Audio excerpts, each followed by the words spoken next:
All right, Pablo, over the past 2 years, you've done a large body of work.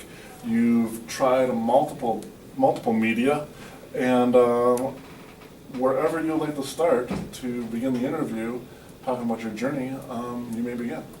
All right, well, I'd like to start with these two block prints right here, specifically the first one, because I believe it's really my first kind of movement into something that I'm not comfortable with when it comes to art, especially because the process of making a block print is not perfect. You have to do one after the other to get a perfect one, and that's what I had to do. I had to make about 22 of these before I actually made some adjustments that are really critical to getting the perfect piece. And for me as an artist and as just an individual, I'm very I'm very particular about being perfect with stuff and clean lines and very clean everything. So that was something, out of my zone of comfort almost. So yeah. The block print, the way it went down, wasn't comfortable for you? The idea itself came off as it was easy for me to grasp, and it was very analytical, and that was easy for me to do because I'm always doing stuff like that. But the process itself was just very tedious and very troublesome for me because it was just not perfect in a way. It wasn't just create something and I can make it look like this, but no. Once you make the actual linoleum cut that's perfect in itself, that I want it to be, it's not gonna come out perfect like you want it on the paper. Okay. So that's what I was kind of pushing myself with. But what are you getting into on this piece? well, I'm also going into pretty much the obsession of perfection in the piece with, for me, it was my grades, because I'm always trying to get the best grades, and at the time I had 2 straight years of being 4.0. So that was pretty much what I was going into, and I was kind of doing what I do in my head when I have a grade that's not, perfect. I want to get rid of it. So I just pretty much showed that here with the grid-like pattern that you would see on a report card. And then these letters here that are resembling, the marks, the grades themselves, the ones that aren't perfect, that aren't A's. And I wanted to just show the contrast between not only what's good about being perfect, but what is not so good about being perfect, when you're too perfect about stuff, when you're too, anal about some things. Taking them out, yeah, you have all A's now, but you also have these huge white spaces that kind of take away from the perfectness of the piece. It's not like having just straight A's. This is, to me, it's not, just because you get rid of them, you take them out of the picture, doesn't mean they weren't ever there. I find it interesting, the whole idea of perfection, and in your attempt for perfection, you had a problem in the creation of the piece. Yeah. Can you talk about that problem you had that you had to go back and start over from scratch with? Okay, well these, the white spaces here, actually, I took off so much material in the linoleum when I was scraping them that it started to bunch up in the middle. So when I would roll the ink past the linoleum cut, it would actually grab some of that in the spaces where I didn't want any to be. So what I had to do was go back. I found that out at the end after I made about 19 or 20 of them. So I actually went back and I took a razor blade and I cut out the spaces. I took out the linoleum that was actually there, so I can have clean white spaces there and nothing would grab any ink. All right. So that's what I ended up doing, and I was pretty successful. Okay. Did you have an artist for this piece? This piece I did not. This piece was purely just working on the obsession and my individual thought process, and just wanted to get my viewers to pretty much just think about themselves and what they're obsessive with, and maybe something that they think their obsession might be good for a certain reason, but in reality, it's sometimes, I don't think any obsession is really good at all. And I also want the contrast here too shows between perfect lines and the grid format, and then taking out the bad grades and putting them on this, which is kind of like a wood grain surface, which is not perfect at all. It's kind of an organic feel in the background, so that's another contrast you can see there. All right. After you finished your block prints, where do we want to go from there? What was the next piece you went into? The next piece that I went into, I believe, was this one. These two pieces here. These two pieces are pretty much just about, again, myself, but not in a very abstract way as that one was. It's more of who I am and what I plan to be, and like what I've done, what I like to do for this one. I just pretty much did like a collage of just I have like this car right here with like jet engines as the wheels, and I've always been interested in that. That's like something I want to be, when I grow up, like just designing the new ways to do things. And I have, a hobby of mine, which is like playing music, with making music with my instruments in my house. And then I also have, different symbolisms in here, like my hand with the key in the palm, showing that I recognize that all the decisions I make, like I put my stamp on everything I do, because I feel like I'm a responsible enough person to know that, stuff is going to affect me in the future. So I just wanted to show that in this piece. And then with this one, well, actually with this one too, with the artist, I was kind of, I was just starting off my junior year with this, and I didn't, really get my connection right to Picasso, because I heard about his blue period, and just because this is blue doesn't mean it's Picasso. So that's, I didn't think my connection was too well done there. But for this one, I wanted to mimic like a Frida Kahlo type style to it, because she's always in her pieces like showing herself, but then showing almost what's inside her, like very literally sometimes, cutting herself open, connecting herself to like another portrait of herself by veins and like hearts and different, like very sometimes crude images. So I wanted to do the same thing, so I literally opened myself up like with this door, this latch, and I have my hand holding onto it here, so I'm kind of showing the viewer, what's inside me, what I'm made up of, pretty much.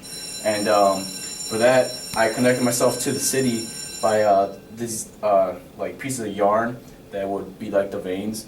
And I have like different emblems of Milwaukee here, like the different buildings that are very recognizable. And then for my heart, well, in place of my heart, Selena Mercado to the front desk. Selena Mercado to the front desk. in place of my heart, I have the Puerto Rican flag, because I'm Puerto Rican, and then I have the conga drum, which is also shown over here, that I also like to play.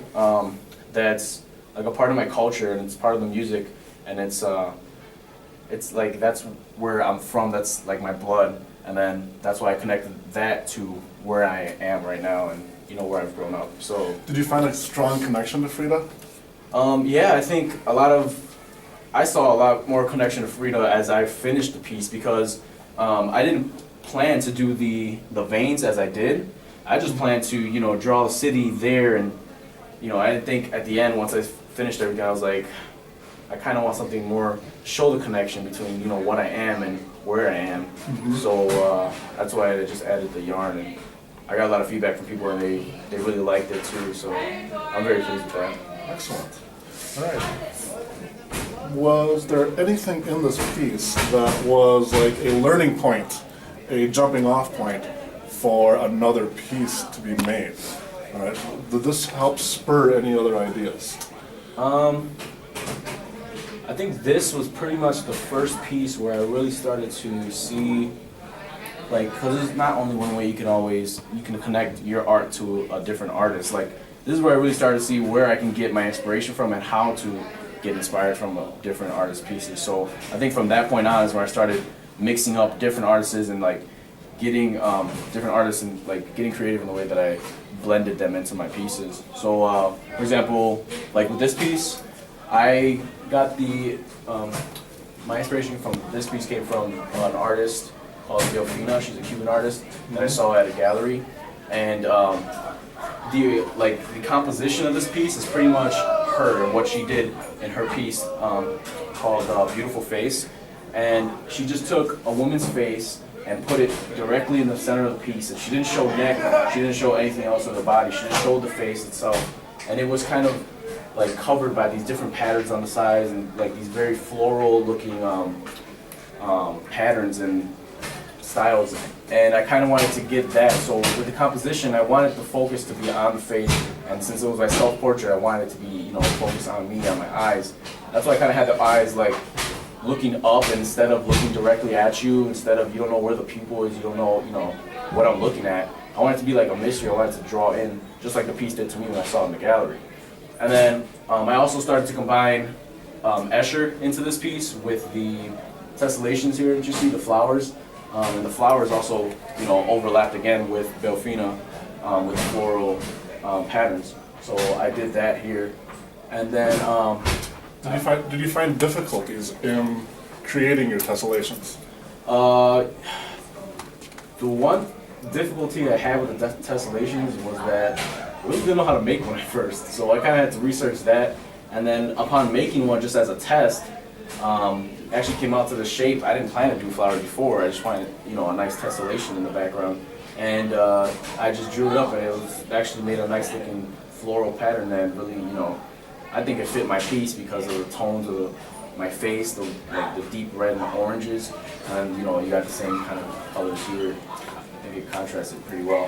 What do you hope the audience, when they view this work, what do you hope the audience will get out of this piece? Or what they'll see into it, or what questions do you think they'll come up with?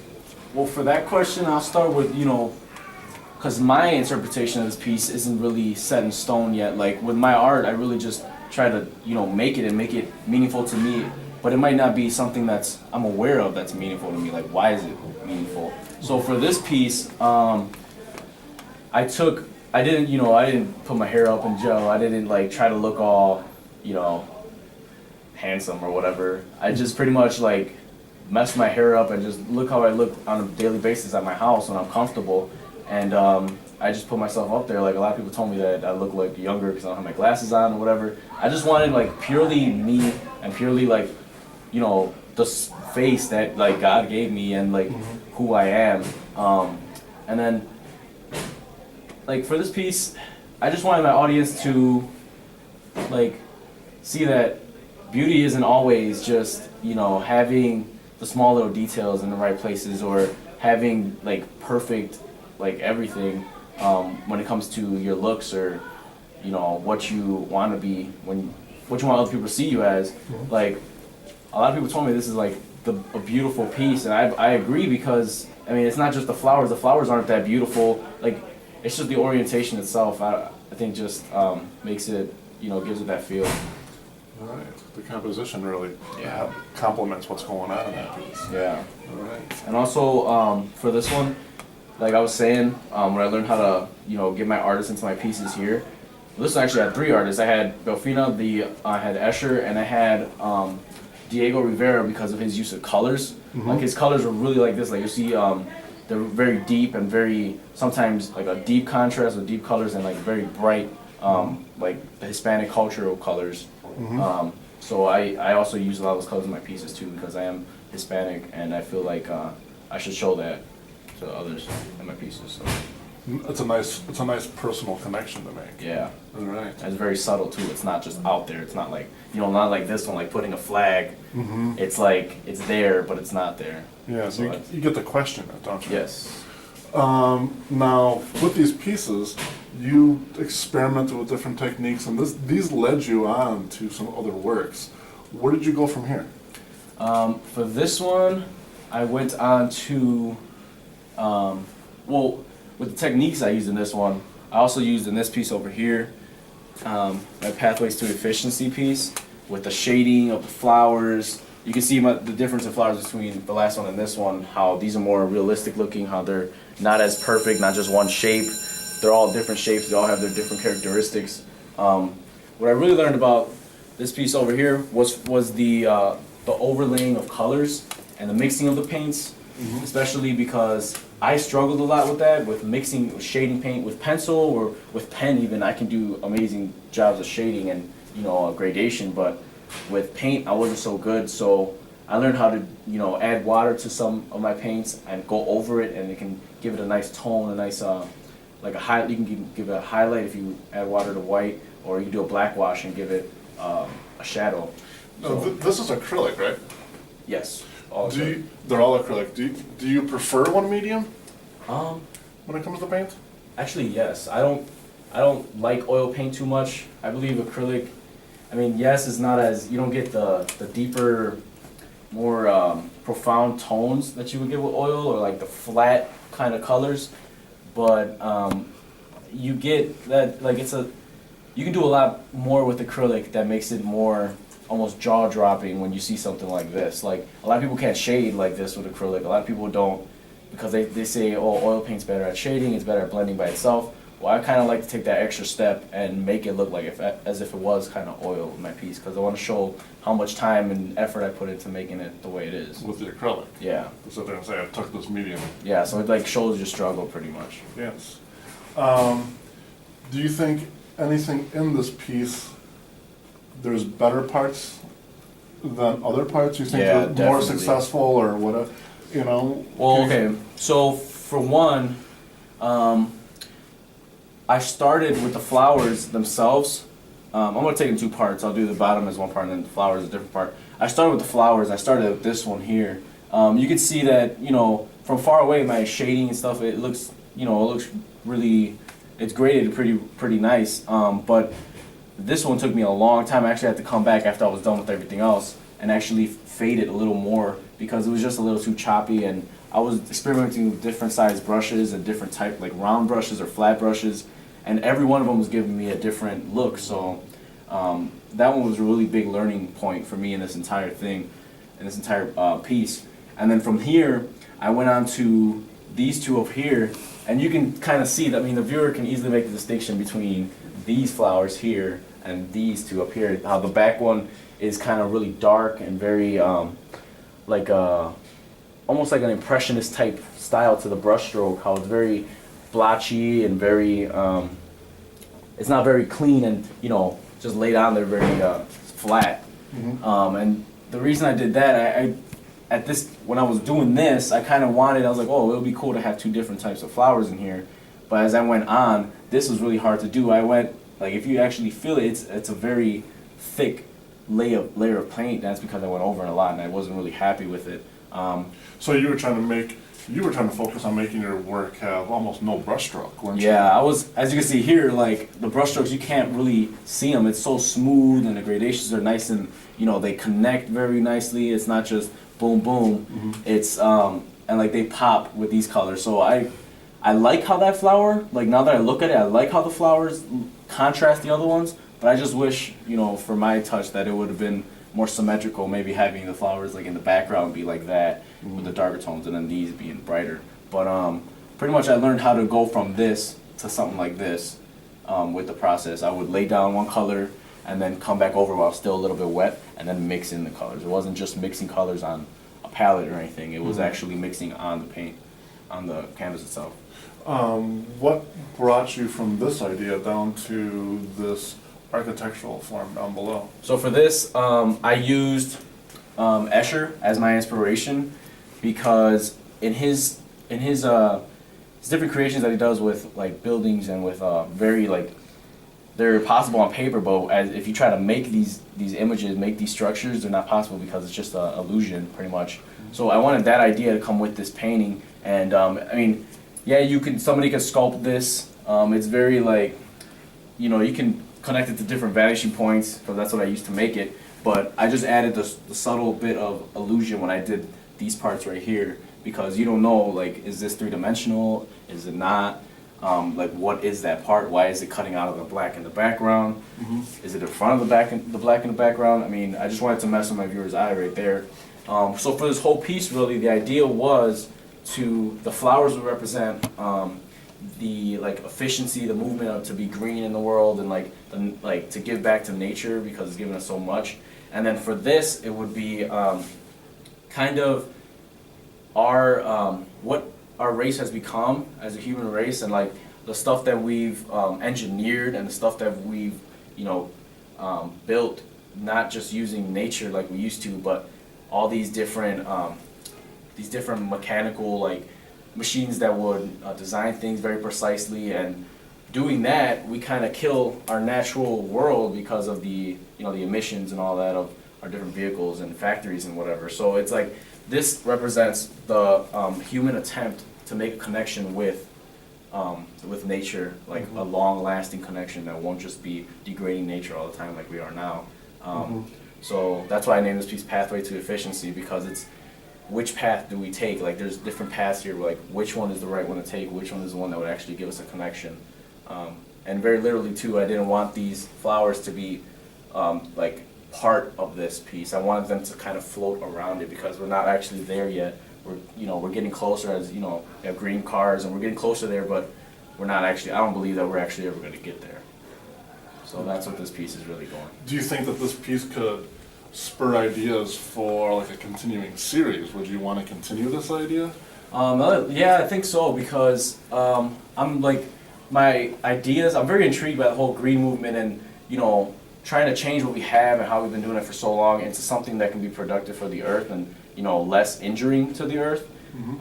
Like, I do agree with stuff like that, and I do, you know, agree with the whole thing that we should be more green in our lifestyle, but I just don't believe that there's, like, everybody in the world would even let that happen, even if we did have all the resources to do that. Like, there's people that, you know, love cars just like me and that love races the old-fashioned way. Like, it's a part of life. People like the old style, people like the new stuff, and it's really what you care about. So I think I could, you know, show this exact same idea, but like maybe just do a sculpture or something like this, something more 3D, more tangible, where you can actually walk around it and see different elements. That'd be a little more interesting, I think. Okay. Well, Pablo, you got a whole bunch of different things here and a whole bunch of different pieces. Are there anyone that you feel like this is like my strongest piece? This is my best piece out of all these works. For me, it's kind of hard to say what's my best, because I mean, I like painting, I like doing sculptures, I also like doing you know, digital photography on the computer. But for my best piece, Or maybe I'm saying it wrong. Maybe it's your aha moment. Like, this is something, a direction I want to go, or this is something new to me. A piece that you have a connection to that you think is probably one of your strongest connections. okay, well, we can talk about this one here, my sculpture. This piece is primarily, you know, my inspiration for this was a trip that I took to New Mexico in the summer of 2010. And while there, I saw all the different adobe houses and adobe style, you know, buildings and everything. And I just fell in love with it because I've always been a fan of, you know, architecture. And for this piece, I actually started by just taking just a block of clay and just carving out different hollows in it and different floors and everything.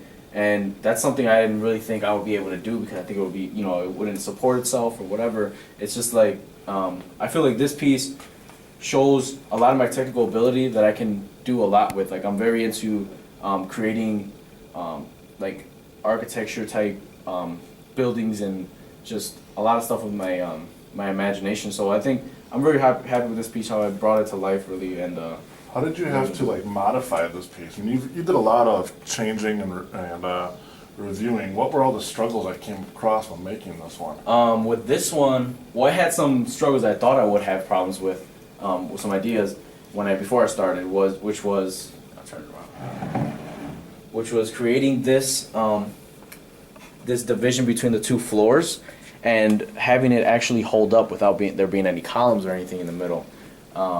Because it just is a block of clay, and I didn't know how thick, how dense this would be. But that was actually no problem. I just carved out, and it held itself. It was a pretty hard piece of clay, and I didn't have not too much weight on top, just naturally. And also, this was purely subtractive. I didn't try to add a lot to it. The only part I really added to it were these three Greek type columns here, and then the window sills here, and the hand. But I mean, What were you going for when you added the Greek columns and the hand on the front? well, in all my pieces, I want to show the contrast between two different ideas. So pretty much, this is part of the bottom floor, which is a modern day kind of capitalist house or environment that has, it's packed full of stuff that a lot of people don't think that, we even need to live life. And that's kind of what I wanted to contrast with the Pueblano people, the people that actually designed these houses way back in the ancient times. Like, they weren't people that had it all, like, for luxury or anything like that. They were just living by what they had and living, for just to survive. Mm-hmm. So I wanted to show the emptiness of this and of the top floor with the packed full kind of environment of the bottom floor, to show the difference between the modern day culture and the culture that was before, when there wasn't much. Now, when you had this up here, do you think, when you talk about not being much or being empty, do you think that this is less meaningful than what's down below, or do you think there's strength? I think the top floor is my favorite floor of this this little house here, because even though it's not filled with, you know, different gadgets and different luxuries that we experience as, you know, Americans now, it does show what wasn't really important. I mean, I have the vases here that, you know, where you think of water, you think of refreshment. I have the plate, which you think of food, what you need to survive. And also I have in the back, which I think is pretty cool, just a little piece of canvas that I did. And I carved out I drew out different different patterns and symbols that the Poblano people actually drew on like the sides of their walls and in their houses and caves, that, you know, describe what they do, or stuff like different dances that they've had, or different gods, stuff that's really important to the soul. With the bottom one, the capitalist home pretty much is filled with, has a little TV in there, it has a nice comfy couch, it has even a dog bowl with like the dog's name on it, and you know, it's just a lot of unnecessary stuff. I mean, I see our society today as like degrading and as just like decomposing almost, because we're just putting all of our care into stuff that we don't really need. And I feel like to actually achieve what we need to you know, going back to this piece, going back to like being an efficient society and being one with nature, I think we need to go back to like the idea that the Poblano people and other ancient cultures had, was just doing what you need to survive instead of doing what you want to do, just you know, what you don't really need. Excellent. How does that connect, or does it even connect, to this piece down below here that you wanted to talk about, this other sculpture? Okay, yeah, so this piece also has connection to the entire green movement and, you know, between human and nature, because the idea for this I got from the artist Grazi Gansostalo, that they put together these sculptures that are just made of found object, which is pretty much like all they use is tree branches, and they call them tree huggers, and they're all these different like tree people that go up, like they actually build them around trees, and they go up in a line, and they, you know, one by one hugging the tree. And so I took that as you know, the damage that we're doing to nature, since the people are made out of trees and they're not actually like sculpted like human beings, I took that as like that's their fellow trees hugging them, like saying like, we got you, don't worry, you know, like it's all gonna pass one day. So I didn't take the people as actually being human people that are going up to, you know, trying to make it better. I took it as, you know, nature's helping out nature, you know, being like a friend to lean on almost. Okay. And for this piece, you don't see a lot of organic branches or organic like forms or leaves or anything. All you see, if you look closely, the backbone of this entire little beast right here is just a tree branch, and that's pretty much it. So I believe that this represents what we're creating for ourselves by doing what we're doing to nature day by day, just with global warming and cutting down all these trees. Like, we're gonna face this monster one day, and it's gonna, you know, it's gonna destroy all we have, all these things that we've created that have actually you know, destroy nature little by little. It's going to use all that against us. Wow. Now I remember there being definite struggles with this guy. Oh yeah. What did you come up against? So just by picking it up, I don't even feel safe doing this, because these bottom parts right here, they're it's all metal. It's like these wood nails and these different little metal clips, and they're like very, very heavy. So that's why I kind of used it as the feet.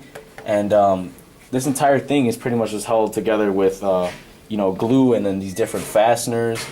But the main thing I had a problem with was just balancing the animal out itself. You would think it would be easy, you know, just give it a tail, give it a head, and it's good. But no, you gotta, like, all this metal right here is just creating different weights in different areas. So I really had to mess around with where am I putting the hips.